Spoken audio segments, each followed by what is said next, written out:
Mesdames et messieurs, je vous adresse mes salutations distinguées et je suis honoré de vous accueillir sur ma chaîne YouTube. Je réponds au nom de Doumi Amir et je désire partager avec vous ma perspective en tant que professeur, chercheur débutant en histoire et tuteur universitaire. Quand on pense au Moyen-Âge, on imagine souvent des conflits religieux incessants. Mais saviez-vous qu'en pleine époque médiévale, des juifs, des chrétiens et des musulmans vivaient ensemble sous un même pouvoir? Ce n'est pas une utopie, c'était l'islam médiéval. Mais dans quelles conditions? Tolérance, injustice, coexistence, c'est ce que nous allons explorer ensemble. Dès le début de l'expansion islamique, les musulmans se sont retrouvés à gouverner des populations non musulmanes, majoritairement chrétiennes au Levant, zoroastriennes en Perse, juifs et chrétiennes en Égypte, en Afrique du Nord et plus tard en Al-Andalus.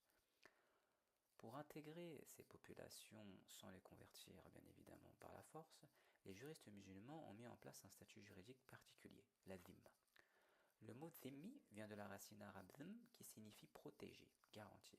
Les dhimmis, c'est-à-dire les non-musulmans monothéistes, étaient protégés par l'État en échange d'un impôt spécifique, la jizya, et d'une reconnaissance politique de l'autorité musulmane. En pratique, ils bénéficiaient d'une liberté de culte, de propriété, de justice, d'organisation communautaire. Ils avaient leurs tribunaux, leurs écoles, leurs lieux de culte. Ce statut a permis une forme d'équité et de coexistence durable. À Bagdad, au Caire, à Damas ou à Cordoue, des dhimmis ont exercé des métiers prestigieux. Traducteurs, médecins, banquiers, diplomates. L'exemple le plus frappant, c'est sans doute Esdey ibn Shaprut, conseiller juif du calife omeyyade de Cordoue au Xe siècle. Il négociait avec Byzance, finançait des traductions grecques, tout en restant profondément enraciné dans sa foi juive. Et il n'était pas seul. Dans l'administration abbasside ou fatimide, de nombreux chrétiens et juifs ont joué un rôle crucial. Certains califes faisaient même appel à des médecins juifs ou chrétiens de confiance, là où, en Europe chrétienne, ces mêmes minorités étaient souvent persécutées, expulsées ou converties par la force.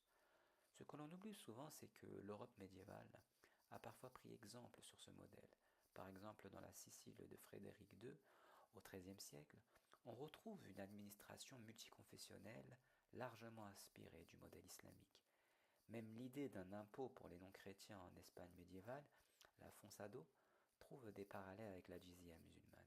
Bien sûr, il existait des limites et des contraintes, comme des règles sociales spécifiques et parfois des tensions selon les périodes et les régions. Mais dans l'ensemble, ce modèle a favorisé un équilibre pragmatique entre autorité et reconnaissance, entre différenciation et intégration. Alors, comment qualifier ce statut? Plutôt une gestion équitable et pragmatique du pluralisme religieux qu'une simple tolérance ou oppression, et surtout, une question reste ouverte. Peut-on parler de coexistence véritable quand elle repose sur des différences reconnues mais respectées? À vous de réfléchir. Merci de m'avoir accompagné dans cette tranche de ma vie.